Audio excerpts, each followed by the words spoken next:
Hello दोस्तों, audio book channel में आप सभी का आज की वीडियो में फिर से स्वागत है। आज हम बात करने वाले हैं एक ऐसी बुक की जिसे पढ़कर आपको पता चलेगा कि आप अपनी लाइफ से स्ट्रेस, टेंशन और चिंता कैसे दूर कर सकते हो। इस किताब में 7 प्रिंसिपल्स ऑफ लाइफ के बारे में डिटेल्स में समझाया गया है, जिन्हें जानकर आप शांति और सुकून की जिंदगी जी सकते हैं। ये बुक समरी आपको डायरेक्ट आपकी अंतरात्मा से परिचित करवा सकती है। अगर आप लाइफ में किसी भी तरह के स्ट्रेस से जूझ रहे हो तो यह बुक समरी आपको जरूर सुनना चाहिए। दोस्तों, इस बुक का नाम है the monk who sold his Ferrari, जिसे फेमस ऑथर रबिन शर्मा ने लिखा है। इस बुक को देश विदेशों में काफी पसंद किया गया है और कई देश में इसे बेस्ट सेलर का मुकाम भी मिला है। आज हम इसी बुक की लेसन्स को डिटेल्स में जानने वाले हैं। लेकिन दोस्तों, वीडियो में आगे बढ़ने से पहले अगर आप चैनल में नए हैं और फ्यूचर में ऐसे ही मजेदार बुक समरी सुनना चाहते हैं तो ऑडियो बुक चैनल को अभी सब्सक्राइब कर दे और वीडियो पसंद आए तो अंत में एक लाइक भी कर दे। दोस्तों, इस बुक की कहानी शुरू होती है एक काल्पनिक कैरेक्टर से जिनका नाम है जूलियन। वो बहुत ही फेमस और अमीर लॉयर थे। जूलियन के पास सब कुछ था, उसके पास पैसों की कोई कमी नहीं थी। उसने जिंदगी में सब कुछ पा लिया था, फिर भी वो खुश नहीं था। उसे समझ नहीं आ रहा था कि आखिर ऐसा क्यों है। हर चीज तो है उसके पास, फिर भी वो संतुष्ट क्यों नहीं है। दोस्तों, आप अपनी लाइफ में आज जो कुछ भी हैं, अपने द्वारा लिए गए डिसीजंस और चॉइसेस इसकी वजह से हैं। अगर आप सक्सेसफुल हैं तो आप अपनी चॉइस की वजह से हैं, और अगर आप सक्सेसफुल नहीं हैं तो भी अपनी चॉइस की वजह से ही है। सक्सेसफुल होना इस बात से डिफाइन नहीं होता कि आपके बैंक अकाउंट में पैसे कितने हैं, आपका घर कितना बड़ा है, बल्कि माइंड, बॉडी और सोल, इन तीनों चीजों का बैलेंस होना भी बहुत जरूरी है। लेकिन एक चीज हम सब में कॉमन है, हम सब अपनी लाइफ में ग्रो करना चाहते हैं। अब इस पर्टिकुलर मोमेंट पर भी आपके पास एक चॉइस है। या तो आप इस वीडियो को देखें, कुछ सीखें और अपनी लाइफ में इसे इम्प्लीमेंट करें, या फिर इसे ऐसे ही देखकर छोड़ दें। ऐसी ही एक चॉइस एक सीवियर हार्ट अटैक आने के बाद इस बुक के कैरेक्टर जूलियन के पास भी थी। जब उसके डॉक्टर ने उससे कहा या तो वह अपनी सक्सेसफुल लॉ प्रैक्टिस को छोड़ दें या फिर अपनी लाइफ को। दोस्तों, आपको क्या लगता है, क्या थी जूलियन की वह चॉइस जिसने उसकी जिंदगी पूरी ट्रांसफॉर्म कर दी?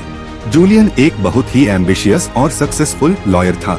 उनके डेडिकेशन और हार्ड वर्क की वजह से उनके पास वह सब कुछ था जो नॉर्मल लोग सिर्फ ड्रीम करते हैं।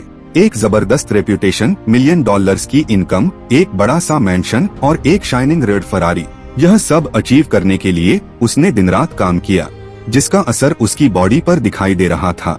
अपनी वाइफ को टाइम न दे पाने के कारण उसकी शादी टूट चुकी थी। उसकी आउट ऑफ बैलेंस लाइफस्टाइल और ईटिंग हैबिट की वजह से वह ओवरवेट हो चुका था। 53 की उम्र में वह 70 जितना दिखने लगा था, जिसका परिणाम फाइनली हार्ट अटैक के रूप में सामने आया। तब डॉक्टर्स के दिए गए चॉइस के बाद जूलियन ने लॉ प्रैक्टिस छोड़ दी। फिर उसने अपनी सभी चीजें, जिसमें उसकी फेवरेट फेरारी भी थी, बेचकर बिना किसी को बताए इंडिया चला गया, अपनी लाइफ को फिर से ट्रैक पर लाने। इस इंसिडेंट के 3 साल बाद जूलियन अपने पुराने कोलीग जॉन के ऑफिस आया। लेकिन अब जूलियन पहले जैसा नहीं था। उसकी बॉडी एकदम फिट लग रही थी, उसके फेस से रिंकल्स गायब हो चुके थे, वह बहुत ही पीसफुल लग रहा था। अब ऐसा लग रहा था जैसे जूलियन 56 का नहीं बल्कि 30 साल का है। उसके इस ट्रांसफॉर्मेशन को देखकर जॉन सरप्राइज था। उसके पूछने पर जूलियन ने बताया कि इंडिया में लगभग 7 महीने घूमने के बाद वह हिमालय गया, जहां उसे एक साधुओं की सीक्रेट सोसाइटी मिली। उसने वहां अपनी लाइफ को इम्प्रूव करने के बारे में वह सभी चीजें सीखी, जिससे उसकी लाइफ टोटली चेंज हो गई। अपनी वही टीचिंग्स वह जॉन के साथ शेयर करने आया था। फिर उसने जॉन को एक स्टोरी बताई जिसमें वो 7 टीचिंग्स थी, जिससे किसी की भी लाइफ में मेंटल, स्पिरिचुअल और फिजिकल बैलेंस आ सके। जूलियन ने जॉन को अपनी आंखें बंद करके इस स्टोरी को विजुअलाइज करने के लिए कहा। फिर जूलियन कहने लगा कि इमेजिन कीजिए आप एक बहुत खूबसूरत गार्डन में बैठे हैं। पूरा गार्डन बहुत सारे अलग अलग तरीकों के फ्लावर से भरा हुआ है। इस गार्डन के सेंटर में एक बड़ा सा लाइट हाउस है। पूरा गार्डन एकदम शांत है। इतने में लाइट हाउस का एक डोर खुलता है। इसमें से 9 फीट 900 पाउंड का हेवी सूमो रेसलर निकलता है। इस सूमो रेसलर ने कुछ नहीं पहना सिवाय एक पिंक वायर केबल के, जो उसके प्राइवेट पार्ट को कवर करती है। गार्डन में घूमते हुए उस सूमो रेसलर को एक गोल्डन वॉच दिखाई देती है, जो शायद वहाँ कोई भूल कर गया था। वह उस वॉच को उठाकर पहन लेता है। वॉच पहनते ही वह अचानक से जमीन पर गिर जाता है। कुछ देर बाद गार्डन के येलो रोजेस की खुशबू से वह होश में आता है, फिर अपने पैरों पर खड़ा हो जाता है। फिर वह अपने साइड में देखता है, उसे डायमंड से सजा हुआ एक रास्ता दिखाई देता है। वह इस रास्ते पर चलने लगता है जो उसे लाइफ लॉन्ग हैप्पीनेस और पीस से भर देता है। सूमो पहलवान उस रास्ते पर चलने लगा और जल्द ही आँखों से उछल हो गया। यहाँ पर मंक ने कहानी खत्म कर दी। अब यह स्टोरी आपको सुनने में शायद बहुत ही सिली या चाइल्डिश लग रहा है। जूलियन को भी यह कहानी बकवास सी लगी। इसका न कोई सिर था न पैर। उसने मंक से कहा कि क्या वो उसके साथ मजाक कर रहे थे, लेकिन बिलीव कीजिए इस स्टोरी में लाइफ को इम्प्रूव करने के वह 7 लेसन हैं जो जूलियन को मंक ने सिखाए थे। चलिए स्टेप बाय स्टेप उन 7 लेसन्स को हम समझते हैं। तो दोस्तों, पहला सिंबल है द गार्डन। इस स्टोरी में जो गार्डन था वह हमारे माइंड को रिप्रेजेंट करता है। हर एक इंसान का मेंटल गार्डन अलग है। आपका गार्डन कैसा होगा यह इस बात पर निर्भर करता है कि आप उसे क्या फीड करते हैं। अगर आप अपने गार्डन में कचरा और टॉक्सिक केमिकल डालते हैं, ऑब्वियसली सी बात है कि इसमें पॉइजनस प्लांट ही उगेंगे। यह पॉइजनस प्लांट धीरे धीरे आपके गार्डन को डिस्ट्रॉय कर देंगे।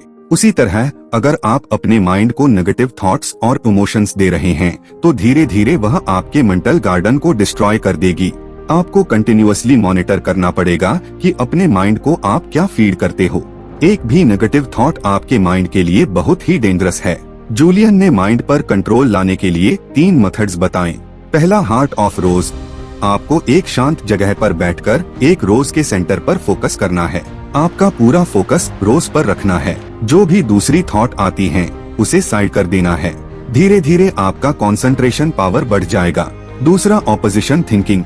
जब भी आपके माइंड में कोई नेगेटिव थॉट आए, उसे एक पॉजिटिव थॉट से रिप्लेस कर दीजिए। तीसरा है सीक्रेट ऑफ द लेक। जो भी आप अचीव करना या बनना चाहते हैं, उसे एक शांत जगह बैठकर विजुअलाइज करें। यह टेक्निक आपको डेली करनी है।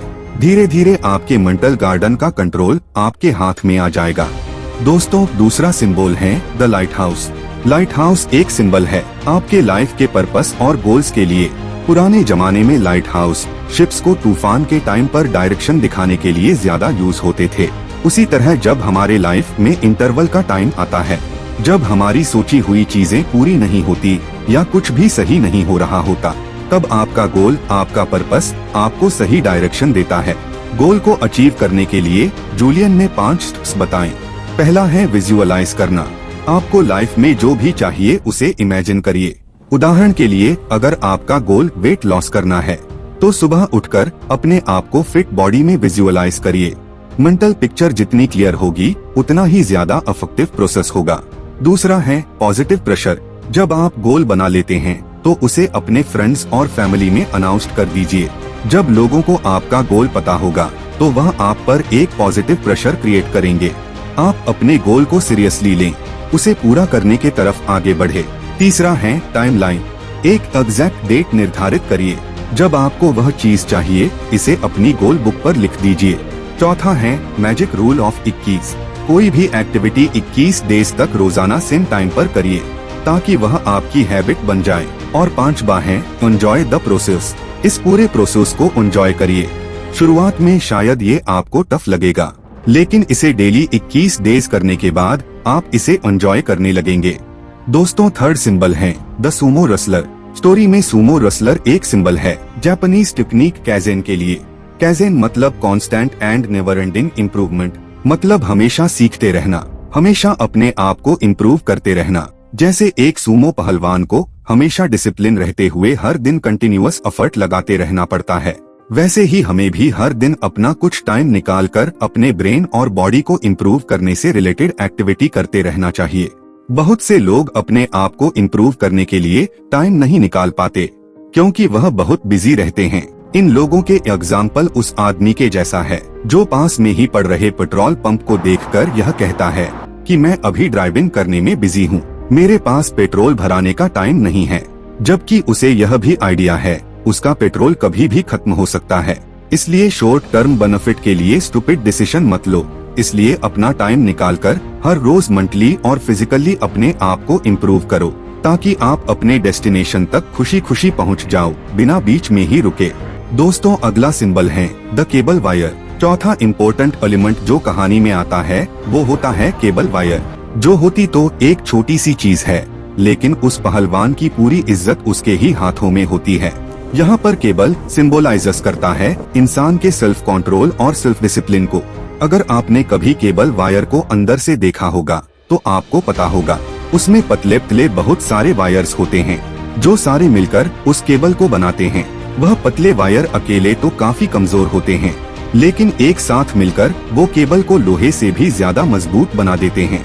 ठीक इसी तरह हमारा सेल्फ कंट्रोल और सेल्फ डिसिप्लिन छोटी छोटी चीजों से मिलकर ही बनता है, जैसे कि कुछ अनहेल्थी खाने की बजाय कुछ हेल्थी चीज खाने का सेल्फ कंट्रोल, कोल्ड ड्रिंक पीने की बजाय सिर्फ पानी पी लेना, लिफ्ट के बजाय सीढ़ियों का यूज करना, कंप्यूटर पर फालतू सर्फिंग करने की बजाय किसी मोटिवेशनल बुक का एक पेज पढ़ लेना, देर से सोने के बजाय जल्दी उठने का डिसिप्लिन। वैसे तो यह छोटी चीजें आपको अकेले अकेले इतनी बड़ी और जल्दी चेंजेस लाने वाली नहीं लगेगी, लेकिन यह छोटे छोटे डिसीजन ही आपकी लाइफ में सबसे बड़े चेंजेस लाएंगे। इसलिए छोटे छोटे बुरे डिसीजन को अच्छे डिसीजन में से रिप्लेस करो। इससे आपका सेल्फ कंट्रोल और सेल्फ डिसिप्लिन बहुत ज्यादा बढ़ेगा, जो हैप्पी और सक्सेसफुल लाइफ जीने के लिए बहुत ज्यादा जरूरी होता है। दोस्तों, फिफ्थ सिंबल है द गोल्डन वॉच। पांचवी इम्पोर्टेंट चीज जो कहानी में आती है वह पुरानी गोल्डन वॉच होती है, जो सिंबलाइज करती है इंसान के टाइम को। हर इंसान, चाहे वो कितना भी अमीर हो या कितना भी गरीब हो, उसे दिन के बराबर 24 घंटे ही मिलते हैं, न दूसरों से 1 मिनट ज्यादा न दूसरों से 1 मिनट कम। लेकिन जो बात उस अमीर और खुश इंसान को उस गरीब और दुखी इंसान से अलग रखकर ऊपर लाती है, वह उसके टाइम को यूज करने का तरीका है।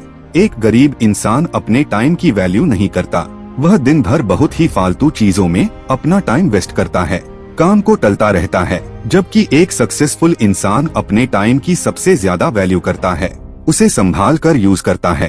अब इसका मतलब यह भी नहीं है वह 24 घंटे काम ही करता रहता है, दूसरी चीजों को एंजॉय नहीं करता, बल्कि इसका मतलब यह है कि वह अपने टाइम को स्मार्टली मैनेज करता है, जिससे वह काम भी करता है और एंजॉय भी करता है, सेम उसी 24 घंटे में। दोस्तों, सिक्स्थ सिंबल है द फ्रेग्रेंट रोज, यानी गुलाब की खुशबू। छठी चीज जो कहानी में आती है वह होती है फ्लावर्स की खुशबू। चाइनीज में एक बहुत अच्छी कहावत है, थोड़ी सी खुशबू उस हाथ में भी रह जाती है जो हाथ दूसरों को फूल देता है। यहाँ ये फूल और उसकी खुशबू इस बात को सिंबलाइज करती है हमारा दूसरों की मदद करना, वह भी बिना कुछ अपना फायदा सोचे। एक इंसान कितना भी अमीर क्यों न हो जाए, कितने भी करोड़ों अरबों रुपए क्यों न कमा ले, लेकिन उसे वह सेटिस्फैक्शन नहीं मिल पाएगी जो हैप्पीनेस एक इंसान को दूसरे इंसान की मदद करने पर मिलती है। इसलिए आप देखोगे कि दुनिया के सबसे अमीर लोग जो पैसे कमा कर थक जाते हैं, वह लोग उन लोगों की मदद करने में अपना ज्यादा पैसा लगाने लगते हैं, क्योंकि यह चीज ही उन्हें सेटिस्फैक्शन और रियल हैप्पीनेस देती है। इसीलिए अगर आपको भी एक खुश इंसान बनना है तो हमेशा सेल्फलेसली दूसरों की छोटी मोटी मदद करते रहो। दोस्तों, इस स्टोरी का लास्ट सिंबल है पाथ ऑफ डायमंड्स। आखिरी सातवीं चीज जो कहानी में आती है वह एक रास्ता होता है जो डायमंड से भरा होता है, जिसमें आखिरी में वह सूमो पहलवान जाने लगता है। इस डायमंड से भरा रास्ता या जो डायमंड है वह रिप्रेजेंट करते हैं हमारे लाइफ के प्रेजेंट को, हमारे अभी के इस पल को जिसे हम जी रहे हैं। कुछ साल पहले एक मूवी आई थी जिसका नाम था बार बार देखो। उस पूरी मूवी की हर चीज तो नहीं बताऊंगा, लेकिन एक चीज जो उस मूवी की सबसे ज्यादा अच्छी लगी वह उस मूवी का सिखाया गया मैसेज था। उस मूवी में हीरो अपने फ्यूचर को लेकर इतना बिजी रहता है, वह कभी अपने प्रेजेंट को जीता ही नहीं है, जिसकी वजह से पानी की तरह उसकी पूरी जिंदगी और उसकी लाइफ के सबसे इम्पोर्टेंट लोग उसके हाथ से निकल जाते हैं। वह अकेले एकदम दुखी रह जाता है। अब क्योंकि वह एक मूवी थी, इसलिए हीरो को एक चांस मिलता है जिससे वह सब कुछ सही कर देता है, लेकिन रियल लाइफ में यह पॉसिबल नहीं है। रियल लाइफ में ज्यादातर लोग अपने पास्ट और फ्यूचर को सोचने में इतने बिजी रहते हैं कि वह अपने आज को जीना ही भूल जाते हैं। उदाहरण के लिए, जब हम छोटे रहते हैं तब सोचते हैं बड़े होकर मजा करेंगे, और जब बड़े होते हैं तो सोचते हैं बचपन ही अच्छा था। फिर बूढ़े होते हैं तो सोचते हैं जवानी ही अच्छी थी। फिर वह कभी अपने प्रेजेंट को एंजॉय नहीं करते। लोग सोचते हैं कि पैसे आएंगे तो खुश रहूंगा, कार आएगी तो खुश रहूंगा। पैसे होना अच्छी चीज है, आपको खूब कमाने चाहिए, पर यह भी याद रखो कि बस पैसा ही हमेशा आपको खुश नहीं रखेगा। खुश रहना है तो आज ही रहना सीखो। आज जो चीजें आपके पास हैं, उन छोटी छोटी लम्हों को जियो, जैसे कि और कुछ नहीं तो अपने माँ बाप या अपने पार्टनर या अपने फ्रेंड्स या अपने बच्चों के साथ जीने वाली एक्सपीरियंस या टाइम को जो आपको आज मिल रहा है उसमें खुश रहो, उसकी वैल्यू करो, क्योंकि फ्यूचर में यह छोटी छोटी चीजें ही आपको रियलाइज होगा कि यह आपकी जिंदगी के सबसे महंगे डायमंड थे, जिसको दुनिया की कोई भी दौलत कभी रिप्लेस नहीं कर पाएगी। इसीलिए अपने प्रेजेंट को जितना हो सके उतना खुशी से जियो। तो दोस्तों, यह थे वो 7 वर्चू जो हजारों सालों से मंक्स फॉलो कर रहे थे, जिसने पता नहीं कितने लोगों को खुशी और सक्सेस दी है। तो दोस्तों, आशा करता हूँ आपको आज की वीडियो से बहुत कुछ सीखने को मिला है। अगर आपने इस वीडियो से थोड़ी सी भी ज्ञान हासिल किए है तो ऑडियो बुक चैनल को सब्सक्राइब जरूर कर देना, और वीडियो पसंद आए तो एक लाइक भी करना। कमेंट करके आप इस बुक के बारे में अपने राय दे सकते हैं। जैसे कि शुरुआत में मंक ने यह स्टोरी बताने से पहले जूलियन को कहा था कि वह यह नॉलेज अपने दोस्तों के साथ शेयर करें, इसलिए मैं भी आपसे रिक्वेस्ट करूंगा कि यह वीडियो उन सब के साथ शेयर करो जिनकी आप थोड़ी सी भी फिक्र करते हो या जिसे इसकी नीड हो। यह शेयर करना आपको भी उस वर्चू को फॉलो करने में मदद कर सकता है। तो दोस्तों, आज के लिए इतना ही। मिलते हैं बहुत जल्द कुछ और मजेदार बुक समरी के साथ।